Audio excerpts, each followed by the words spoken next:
بنگلہ دیش میں آیا ایک ایسا انقلاب جس سال نہیں ملتی۔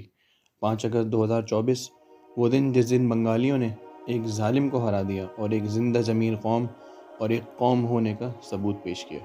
15 سال سے شیخ حسینہ کے ظلم، فورس ابڈکٹ، قتل و غارت اور آمریت کی زنجیروں کو توڑ کے بنگالی اسٹوڈنٹس نے ایک نئی آزادی حاصل کری، اور یہ سب ایک اسٹوڈنٹ ناہید الاسلام کی قیادت میں ہوا جس کی عمر صرف اور صرف 26 سال۔ وہ ایک سوشولوجی اسٹوڈنٹ ہے اور ہیومن رائٹس کے لیے اور انسانوں کے حق میں بولنے کے لیے کافی اثر و رسوخ رکھتے ہیں۔ تو آئیں جانتے ہیں ایسا کیا ہوا کہ شیخ حسینہ کا تخت الٹ دیا گیا اور 15 سالہ حکومت چند ہفتوں کے اندر گرا دی گئی۔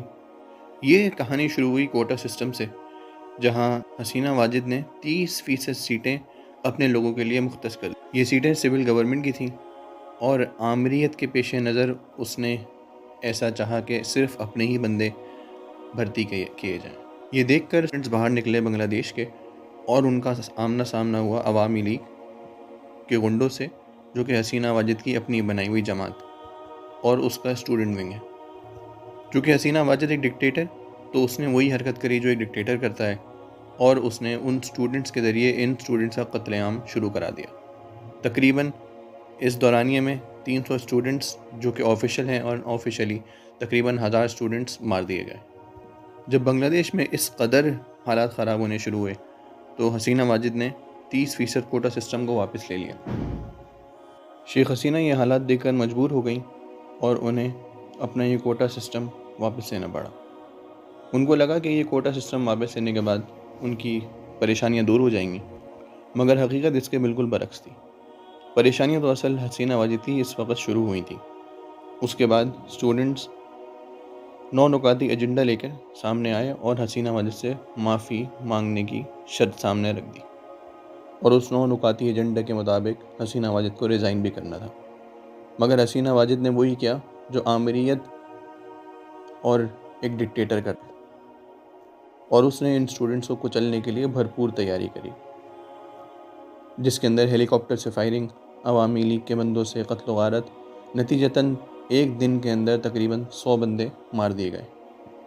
جب قتل و غارت اتنا بڑھ گیا تو بنگالی اسٹوڈنٹس نے اب یہ فیصلہ کر لیا کہ اب 9 نکاتی ایجنڈا نہیں، صرف ایک نکاتی ایجنڈا پہ ہمارا زور ہوگا، اور وہ یہ ہے کہ نو مور حسینہ واجد۔ اور اب بنگالی اسٹوڈنٹس کا مارچ جو تھا وہ تھا ڈھاکہ کی جانب۔ حالات کشیدہ ہوئے، گورنمنٹ نے انٹرنیٹ بند کر دیا اور کرفیو بھی نافذ ہو گیا۔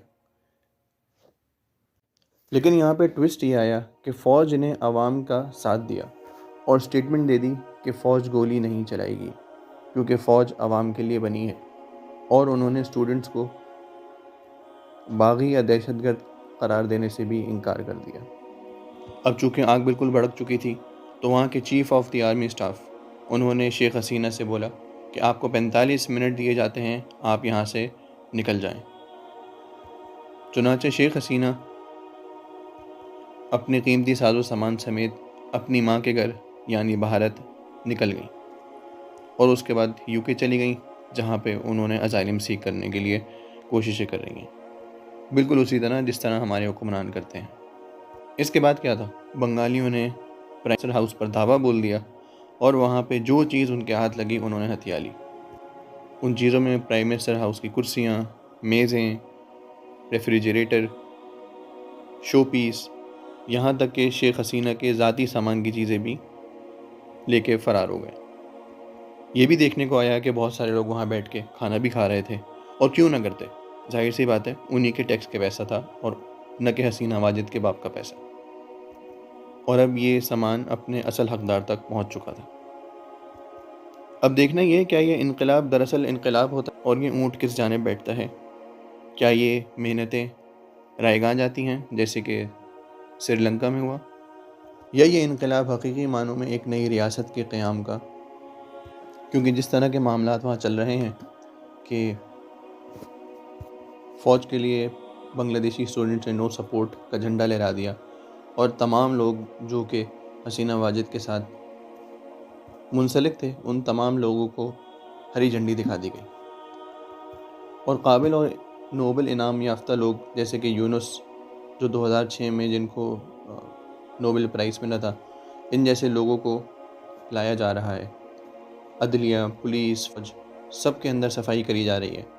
اور در حقیقت اگر دیکھا جائے تو دیکھنے کو یہ مل رہا ہے کہ پولیس چونکہ غائب ہے وہاں سے، سڑکوں سے، تو بنگالی اسٹوڈنٹس پولیس کے فرائض سر انجام دے رہے ہیں. آثار تو کافی مثبت ہیں، لیکن صرف دیکھنا یہ ہے کیا یہ انقلاب ہے، یا واپس جس طرح سری لنکا اسی دلدل میں پھنس چکا ہے، اسی طرح یہ بنگلہ دیش بھی ان تمام قربانیوں کے بعد واپس اسی دلدل میں پھنس جائے گا. مزید ویڈیوز کے لیے حقیقت نامہ ٹی وی کو سبسکرائب کرنا نہ بھولیں. ویڈیو کو لائک کریں، کمنٹ سیکشن میں اپنی رائے کا اظہار ضرور کریں، اور بیل آئیکن پہ ضرور کلک کریں.